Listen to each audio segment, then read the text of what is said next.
सभी को नमस्कार साथियों। आज हम TGT PGT LT grade GIC प्रवक्ता के लिए संविधान वाले टॉपिक में टॉपिक नंबर 3 देखेंगे, संविधान की प्रस्तावना, जिसमें हमारा पहला प्रश्न है कि भारत है एक धर्मनिरपेक्ष राज्य।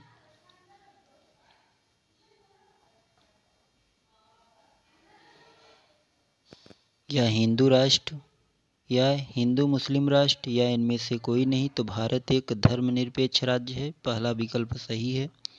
अगला प्रश्न है कि भारतीय संविधान की आत्मा किसे कहा जाता है। तो भारतीय संविधान की आत्मा किसे का पहला विकल्प है प्रस्तावना, दूसरा है मूल अधिकार, तीसरा है नीति निषेधक और चौथा है उपयुक्त सभी। तो इसमें सही उत्तर प्रस्तावना होगा। अगला प्रश्न है कि किसने संवैधानिक उपचार के अधिकार को भारतीय संविधान का मर्म और आत्मा माना है। तो पहला विकल्प है मोहनदास करमचंद गांधी, दूसरा है जवाहरलाल नेहरू, तीसरा है भीमराव अंबेडकर और चौथा है डॉक्टर राजेंद्र प्रसाद। तो इसमें सी ऑप्शन सही है, भीमराव अंबेडकर। अगला प्रश्न है भारतीय संविधान को संविधान सभा द्वारा अंगीकृत किया गया था। पहला विकल्प है 26 नवंबर 1949, दूसरा है 15 अगस्त 1949, तीसरा है 2 अक्टूबर 1949, चौथा विकल्प है 15 नवंबर 1949। तो इसमें सही उत्तर 26 नवंबर 1949 होगा। अगला प्रश्न है कि भारत का संविधान पूर्ण रूप से तैयार हुआ था। तो पहला विकल्प है 26 जनवरी 1950 को, दूसरा है 26 नवंबर 1949 को, तीसरा विकल्प है 11 फरवरी 1948 को, या इनमें से कोई नहीं। तो राइट उत्तर होगा 26 नवंबर 1949 को भारत का संविधान बनकर तैयार हुआ था। अगला प्रश्न है निम्नलिखित में से किस तिथि को भारतीय संविधान लागू किया गया था। तो पहला विकल्प है 26 नवंबर 1950, 26 जनवरी 1950 को, दूसरा है 26 जनवरी 1949 को, तीसरा है 26 नवंबर 1949 को और चौथा विकल्प है 31 दिसंबर 1949 को। तो इसमें पहला विकल्प सही है, 26 जनवरी 1950 को भारतीय संविधान लागू किया गया था। अगला प्रश्न है कि किस वर्ष भारत एक संप्रभु संपन्न प्रजातांत्रिक गणराज्य बना था। तो इसमें ये बना था 1950 में भारत एक संप्रभु संपन्न प्रजातांत्रिक गणराज्य बना था। अगला प्रश्न है कि भारत के संविधान की प्रस्तावना में प्रथम संशोधन कब हुआ था। तो ये 1951 होगा कि 1971 है, तीसरा है 1976 और चौथा 1984। तो इसमें जो सही उत्तर होगा 1976 सही होगा। अगला प्रश्न है कि भारतीय संविधान है बहुत ही कठोर है, कठोर लचीला है, या अगला विकल्प है कि अंशतः कठोर और अंशतः लचीला है। तो जो राइट उत्तर होगा अंशतः कठोर और अंशतः लचीला ही सही उत्तर है। अगला प्रश्न है कि भारत के संविधान में भारत को माना गया है। तो भारत को राज्यों का एक यूनियन माना गया है। अगला प्रश्न है कि भारत का संविधान का स्वरूप किस प्रकार का है। तो भारत के संविधान का स्वरूप संरचना में संघात्मक और भावना में एकात्मक है। अगला प्रश्न है कि भारतीय राजनीति व्यवस्था में इनमें से कौन सर्वोच्च है। तो संविधान सर्वोच्च है भारतीय राजनीति व्यवस्था में। इसी प्रकार हम लोग आते हैं अगले टॉपिक पर। तो अगला टॉपिक है संविधान की विशेषताएं, जिसमें होगा कि पहला प्रश्न है विश्व का सबसे बड़ा लिखित एवं सर्वाधिक व्यापक संविधान किस देश का है। तो इसमें पहला विकल्प है ब्रिटेन, दूसरा है भारत, तीसरा है कनाडा और चौथा है दक्षिण अफ्रीका। तो आप लोगों को पता है कि सर्वाधिक व्यापक संविधान भारत का है। अगले में हम लोग आते हैं भारतीय संविधान का अभिभावक कौन है। तो भारतीय संविधान का अभिभावक भारत का सर्वोच्च न्यायालय है। यही अगला प्रश्न है भारत में वयस्क मताधिकार की उम्र या आयु कितना है। तो 18 वर्ष है। भारत में वयस्क मताधिकार की आयु 18 वर्ष है। अगला प्रश्न है कि भारतीय संविधान में कितनी सूचियां हैं। तो भारतीय संविधान में कुल 3 सूचियां हैं। अगला प्रश्न हम लोग देखेंगे भारतीय संविधान के स्रोत, अगला टॉपिक है। अगला प्रश्न है भारतीय संविधान का सबसे बड़ा एकांकी स्रोत है। तो गवर्नमेंट ऑफ इंडिया एक्ट 53 ये भारतीय संविधान का सर्वाधिक महत्वपूर्ण एकांकी स्रोत है। अगला प्रश्न है, भारतीय संविधान की संघीय व्यवस्था किस देश की संघीय व्यवस्था से समानता रखती है? तो इसमें पहला विकल्प जो होगा वो है ऑस्ट्रेलिया के संविधान से, दूसरा है कनाडा के संविधान से, तीसरा है अमेरिका के संविधान से और चौथा आयरलैंड के संविधान से। तो आप लोग जानते हैं कि कनाडा के संविधान से है। अगला है, भारतीय संविधान में मौलिक कर्तव्य का विचार लिया गया है। तो मौलिक कर्तव्य रूस से लिया गया है, जबकि अमेरिका के संविधान से संविधान में राष्ट्रपति का पद लिया गया है। ब्रिटिश के संविधान से विधि का शासन लिया गया है। ठीक है ना। अगला प्रश्न है, भारतीय संविधान में सम्मिलित नीति निर्देशक तत्वों की प्रेरणा हमें किस संविधान से प्राप्त हुई है? तो नीति निर्देशक तत्व आयरलैंड के संविधान से लिया गया है, आप लोगों को पता है। अगला है, संविधान के समान संरक्षण वाक्य कहाँ से लिया गया है? तो अमेरिका, ब्रिटेन, कनाडा और ऑस्ट्रेलिया। तो अमेरिका से लिया गया है कानून के समान संरक्षण, जबकि कानून के समक्ष समता का वाक्य ब्रिटेन से लिया गया है। अगला प्रश्न है कि हमारे संविधान में न्यायिक समीक्षा की धारणा किस देश के संविधान से ली गई है? तो इंग्लैंड, कनाडा, यूएसए या ऑस्ट्रेलिया। तो यूएसए मतलब अमेरिका से लिया गया है। अगले प्रश्न पर हम लोग आते हैं। अगला प्रश्न है, भारतीय संविधान में आपात संबंधी उपबंध भारत शासन अधिनियम 1935 और किसके संविधान से लिया गया है? तो जर्मनी के बीमर के संविधान से लिया गया है।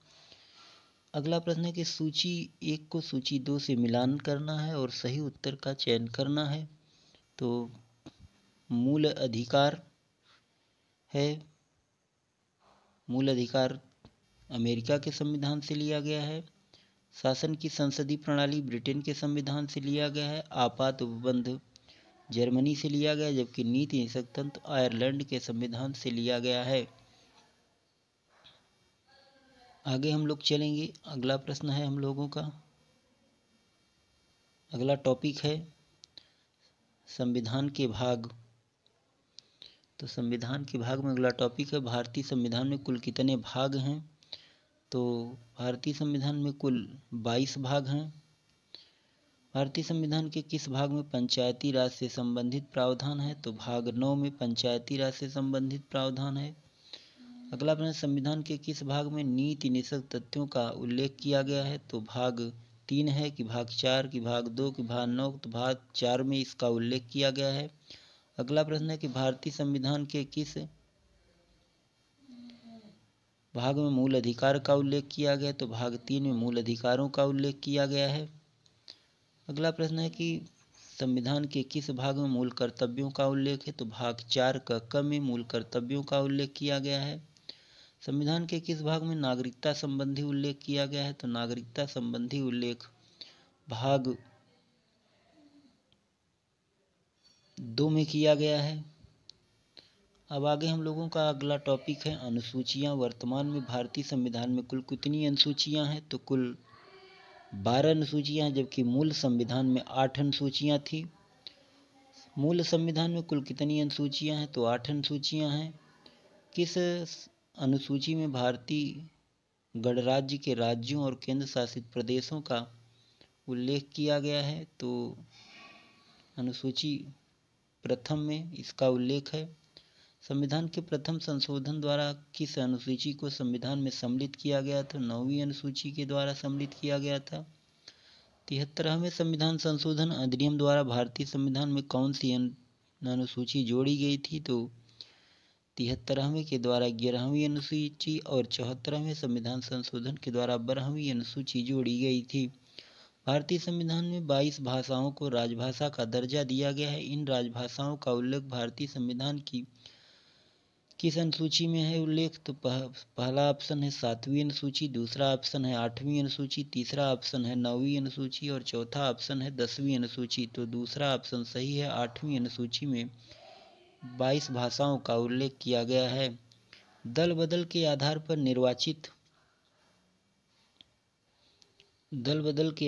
निर्वाचित सदस्यों की योग्यता संबंधी विवरण संविधान की किस अनुसूची में दिया गया है? तो दल बदल 10वीं अनुसूची में इसका प्रावधान है। अनुच्छेद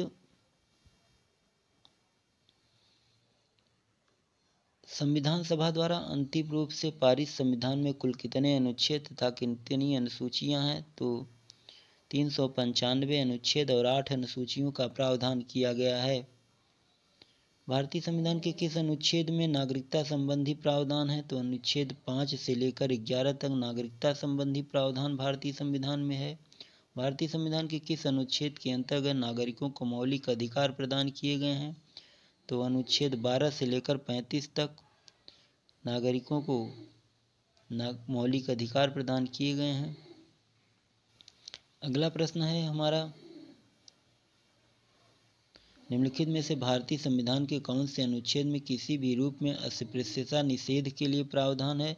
तो अनुच्छेद 17 में इसका प्रावधान है। भारतीय संविधान के किस अनुच्छेद में राज्य के नीति एवं तथ्यों का उल्लेख किया गया? तो अनुच्छेद 36 से लेकर 51 तक राज्य के नीति एवं तथ्यों का उल्लेख किया गया है। 42वें संविधान संशोधन द्वारा संविधान के किस अनुच्छेद में मौलिक कर्तव्यों को जोड़ा गया है? तो अनुच्छेद 51 ए में मौलिक कर्तव्यों को जोड़ा गया, जो कि रूस के संविधान से लिया गया और 42वें संविधान संशोधन द्वारा जोड़ा गया। स्वर्ण सेन समिति की अनुशंसा पर राष्ट्रपति संविधान के किस अनुच्छेद के अंतर्गत लोकसभा को भंग कर सकता है? तो अनुच्छेद 85 के तहत राष्ट्रपति लोकसभा को भंग कर सकता है। भारतीय संविधान के किस अनुच्छेद में धन विधेयक की परिभाषा दी गई है? तो धन अनुच्छेद की परिभाषा अनुच्छेद 110 में दिया गया है, जबकि धन विधेयक की प्रक्रिया का उल्लेख अनुच्छेद 109 में किया गया है।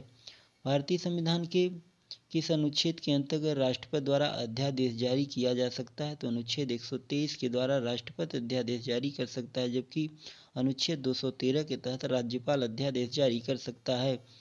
केंद्र राज्य के प्रशासनिक संबंध भारतीय संविधान के किस अनुच्छेद में वर्णित है? तो प्रशासनिक संबंध 256 से लेकर 263 तक का में उल्लेख किया गया है। भारतीय संविधान के किस अनुच्छेद के अंतर्गत वित्त आयोग के गठन का प्रावधान है? तो अनुच्छेद 280 के तहत वित्त आयोग के गठन का प्रावधान किया गया है। अगला प्रश्न है, भारतीय संविधान के किस अनुच्छेद के आधार पर वित्तीय आपातकाल की उद्घोषणा राष्ट्रपति कर सकता है?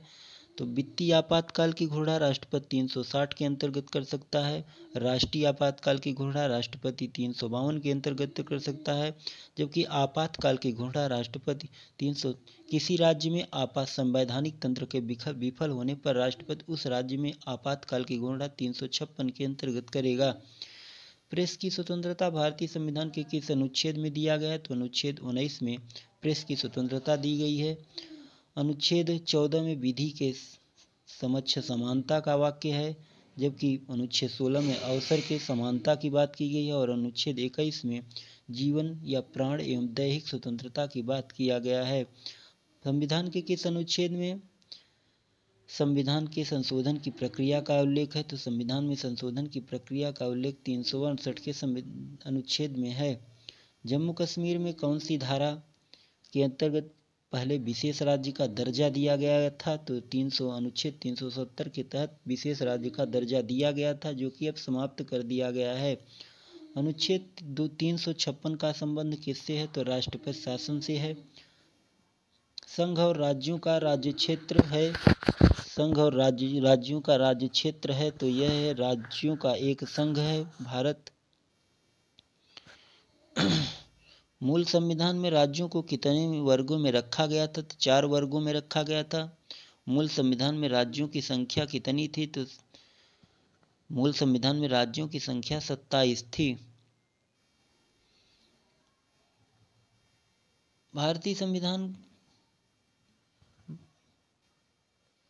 भारतीय भाषाई आधार पर राज्यों का पुनर्गठन किस वर्ष किया गया था? तो 1956 में किया गया था। भाषाई आधार पर गठित भारत का प्रथम राज्य कौन था? तो आंध्र प्रदेश था। राज्य पुनर्गठन आयोग का गठन किस वर्ष किया गया था? 1953 में किया गया था राज्य पुनर्गठन आयोग का गठन। राज्य पुनर्गठन अधिनियम कब पारित किया गया था? पहला ऑप्शन है अनुच्छेद 1950, दूसरा है 1952, तीसरा है 1956, चौथा है 1959। तो इसमें 1956 में गठन किया गया था। वर्तमान में भारतीय संविधान में कितने राज्य और कितने संघ शासित प्रदेश हैं? तो 29 राज्य और 7 संघ शासित प्रदेश हैं।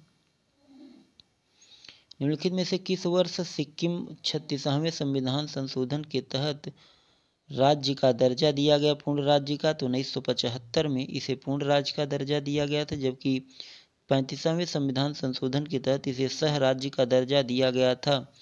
भारतीय संघ में सम्मिलित किया गया 29वां राज्य कौन सा है? तो 29वां राज्य तेलंगाना था। लेकिन अब वर्तमान में भारतीय संविधान में कुल 28 राज्य हैं और 8 केंद्र शासित प्रदेश हैं। झारखंड राज्य का गठन कब हुआ था? तो झारखंड राज्य का गठन 15 नवंबर 2000 में किया गया था। एक नए राज्य के रूप में तेलंगाना का गठन कब किया गया था? तो 2 जून 2014 को किया गया था। अगला प्रश्न है नागरिकता से संबंधित अगला टॉपिक है और इसमें पहला प्रश्न है कि भारतीय संविधान के किस अनुच्छेद में नागरिकता संबंधी प्रावधान किए गए हैं? तो अनुच्छेद 5 से लेकर 11 तक नागरिकता संबंधी प्रावधान किया गया है। भारतीय संविधान में निम्नलिखित में से कौन सी नागरिकता प्रदान करता है? तो भारत का संविधान एकल नागरिकता का प्रावधान करता है। कितने वर्षों तक लगातार बाहर रहने पर नागरिकता प्राप्त हो सकती है? तो 7 वर्षों तक लगातार बाहर रहने पर नागरिकता समाप्त हो सकती है। 7 वर्षों लगातार और 5 वर्ष तक भारत में रहने पर आपको नागरिकता प्राप्त हो सकती है। निम्नलिखित में से किस स्थिति में किसी भारतीय व्यक्ति की नागरिकता समाप्त हो सकती है? तो त्यागने पर, पर्यावसन करने पर, अवंचित किए जाने पर, सभी के माध्यम से नागरिकता समाप्त हो सकती है। भारत के नागरिकों को कितने प्रकार की नागरिकता प्राप्त है? तो 1 प्रकार की नागरिकता प्राप्त है। संविधान द्वारा प्रदत्त नागरिकता के संबंध में संसद ने एक व्यापक नागरिकता अधिनियम कब बनाया था? तो 1950 में बनाया था, 1952 में बनाया था, 1955 या 1960? तो 1955 नागरिकता संबंधी अधिनियम आया था। अगला प्रश्न है कि भारतीय संविधान द्वारा भारतीय नागरिकों को कुल कितने मौलिक अधिकार प्रदान किए गए हैं? तो मूल संविधान में 7 मौलिक अधिकार प्रदान किए गए थे, लेकिन 44वें संविधान संशोधन के तहत संपत्ति के अधिकार को हटाकर अब भारतीय संविधान में केवल 6 मूल अधिकार हैं नागरिकों के लिए। वर्तमान में भारतीय नागरिकों को कितने मौलिक अधिकार प्राप्त हैं? तो 6 प्राप्त हैं। भारत के संविधान में मौलिक अधिकार हैं तो मूल संविधान का हिस्सा थे ये। अगला प्रश्न है कि भारतीय संविधान में न्यायालय में कौन प्रवर्तनीय है? तो मूल अधिकार प्रवर्तनीय है, ठीक है ना। और अगला है मौलिक अधिकारों का निलंबन कौन कर सकता है? तो राष्ट्रपति मौलिक अधिकारों का निलंबन कर सकता है। कारखानों अथवा खानों में कोई व्यक्ति नियुक्त नहीं किया जा सकता जब तक कि उसकी आयु 14 वर्ष से कम न हो। भारतीय धार्मिक स्वतंत्रता का अधिकार किस अनुच्छेद में दिया गया है? तो अनुच्छेद 25 में धार्मिक स्वतंत्रता का अधिकार दिया गया है। भारत के संविधान में किस अनुच्छेद में संवैधानिक उपचारों का अधिकार दिया गया है? तो संवैधानिक उपचारों का अधिकार अनुच्छेद 32 में है। निम्नलिखित मौलिक अधिकारों में से किसे डॉक्टर BR अम्बेडकर ने संविधान का हृदय में महात्मा की संज्ञा दिया है? तो संवैधानिक उपचारों के अधिकार को भीमराव अम्बेडकर ने संविधान का हृदय में महात्मा कहा था। कौन व्यक्ति स्वतंत्रता से संबंधित है? तो ये व्यक्ति की स्वतंत्रता से संबंधित बंदी प्रत्यक्षीकरण है। बंदी प्रत्यक्षीकरण के अतिरिक्त निम्नलिखित में से किस याचिका को उच्च न्यायालय जारी कर सकता है? तो इनमें से सभी याचिकाओं को जारी करता है जिसमें कि बंदी प्रत्यक्षीकरण है, अधिकार परीक्षा है, उत्प्रेषण है और एक और है परमादेश है, प्रतिषेध है। ये सभी जारी कर सकता है न्यायालय। किसी व्यक्ति का अवैध निरोध के मामले में न्यायालय द्वारा जारी परमादेश निम्न में से कौन है? तो बंदी प्रत्यक्षीकरण है। निम्नलिखित में से किस याचिका का शाब्दिक अर्थ होता है हम आदेश देते हैं? तो परमादेश का अर्थ है कि हम आदेश देते हैं। संपत्ति के मौलिक अधिकार को कब समाप्त कर दिया गया था? 1978 में संपत्ति के मौलिक अधिकार को 44वें संविधान संशोधन द्वारा समाप्त कर दिया गया था। अगला प्रश्न, संपत्ति का एक अधिकार है तो ये कानूनी अधिकार है। कहीं कहीं आपको वैधानिक अधिकार भी दिया जाएगा क्योंकि 2008 में इसको वैधानिक अधिकार भी बना दिया गया था। 44वें संविधान संशोधन अधिनियम द्वारा किस मौलिक अधिकार को न्यायालय सामान्य वैधानिक अधिकार बना दिया गया था? तो संपत्ति के अधिकार को समान वैधानिक अधिकार भी बना दिया गया था। अगला प्रश्न है, संपत्ति के मूल अधिकार को किस संवैधानिक संशोधन अधिनियम द्वारा समाप्त किया गया था? तो अगला विकल्प है 42वें संविधान संशोधन द्वारा, 44वें संविधान संशोधन द्वारा, 45वें संविधान संशोधन द्वारा या 52वें संविधान संशोधन द्वारा। तो इसमें जो राइट आंसर हो गया 44वें संविधान संशोधन के तहत इसको समाप्त कर दिया गया था। अगला प्रश्न, संविधान के अधिकार को मूल अधिकार की श्रेणी से हटाकर किस अनुच्छेद के अंतर्गत रखा गया? तो इसे अनुच्छेद 300 के क के अंतर्गत रखा गया है। मत देने का अधिकार है, तो एक राजनीतिक अधिकार है। अगला प्रश्न है कि राज्य के नीति हिंसक तत्व। अगला प्रश्न है कि भारतीय संविधान में राज्य के नीति तत्व ग्रहण किए गए हैं? तो आयरलैंड से ग्रहण किए गए हैं।